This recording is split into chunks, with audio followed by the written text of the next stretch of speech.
शंकर भगवान की जय। जरा धीरे धीरे डमरुबा जदा भोलेनाथ, जरा धीरे धीरे डमरुबा जदा भोलेनाथ। डमरू के आवाज़ सुन के गंगा जी आए लाना, डमरू के आवाज़ सुन के गंगा जी आए लाना। गंगा माई के जटवा में लपेटला भोलेनाथ, जरा धीरे धीरे डमरू बजादा भोलेनाथ, जरा धीरे धीरे डमरू बजादा भोलेनाथ।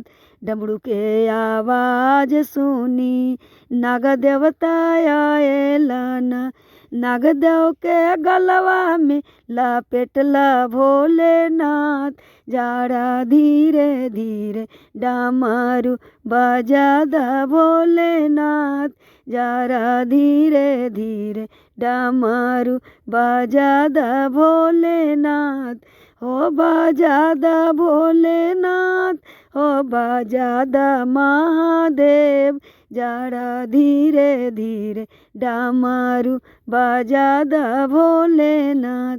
डमरू के आवाज़ सुन के बसहा दौड़ल आवल, बसहा के खुटवा में लपेटा भोलेनाथ, जरा धीरे धीरे डमरू बजादा भोलेनाथ।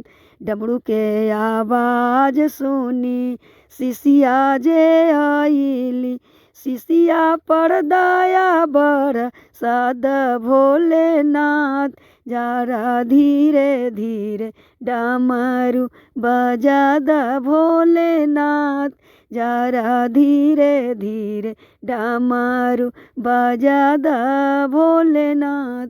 प्रेम से बोलिए शंकर भगवान की जय।